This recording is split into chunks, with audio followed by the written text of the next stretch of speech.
Pilu, sosok Lukman ojol korban balap liar di Palangkaraya sepulang pengajian. Mahasiswa sedang susun skripsi. Suasana duka menyelimuti rumah almarhum Lukman Hidayat, 22, di Jalan Pelatuk 4A, Palangkaraya, Sabtu, 21 Juni 2025, pagi waktu Indonesia Barat. Lukman Hidayat, pengemudi ojek online, ojol, yang tewas setelah ditabrak motor pelaku balap liar di Jalan Adoni Samad, Jumat, 20 Juni 2025, malam. Pelayat berdatangan ke rumah duka. Mulai dari keluarga, tetangga, rekan-rekan sesama rekan ojol hingga teman-teman sekolah almarhum tanpa hadir melayat dan mendoakan almarhum.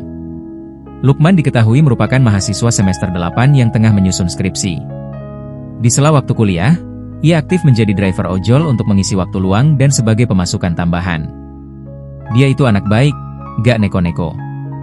Dari kecil sudah biasa mandiri, ujar Sauki, teman dekat Lukman sejak TK. Kami sekolah bareng dari TK sampai SMP. SMA satu sekolah juga, cuma beda jurusan. Baru pas kuliah beda kampus, ceritanya.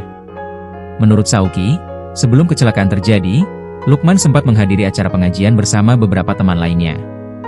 Tadi malam itu kami habis dari pengajian yang Ustadz Abdul Somad. Setelah itu masing-masing pulang, kenangnya. Kayaknya dia sempat aktifkan aplikasi lagi, mungkin ada orderan.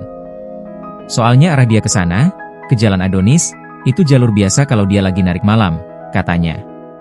Jenazah Lukman dimakamkan sekitar pukul 10 WIB di tempat pemakaman umum, TPU, Pal 25 Cilikriwut, dekat kediaman. Korban mengalami luka parah di bagian kepala dan sempat dievakuasi ke RSUD Dori Silvanus. Namun, setibanya di rumah sakit, Lukman dinyatakan telah meninggal dunia oleh tim medis. Kalau lihat motornya, bagian belakangnya yang ringsek. Diduga dia ditabrak dari belakang sama pelaku balapan liar, ungkapnya. Lukman dikenang sebagai sosok yang santun, pekerja keras, dan tak segan membantu orang lain.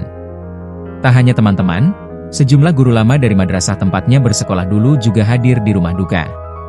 Diinformasikan sebelumnya, kecelakaan lalu lintas atau laka lantas yang diduga dipicu aksi balap liar menewaskan pengemudi ojek online, Gojek, di Jalan Adoni Samad, Jumat, 20 Juni 2025, malam waktu Indonesia Barat. Peristiwa nahas itu terjadi sekitar pukul 23 WIB, di ruas jalan yang saat itu kondisi gelap dan sunyi. Pelaku tadi masih anak muda, mengendarai motor Vario putih dengan nomor polisi KH 5273 YV. Sementara korban yang memakai jaket Gojek mengendarai motor Jupiter ZKH 3204 YF, ujar Dimas, saksi. Download Tribun X sekarang, menghadirkan lokal menjadi Indonesia.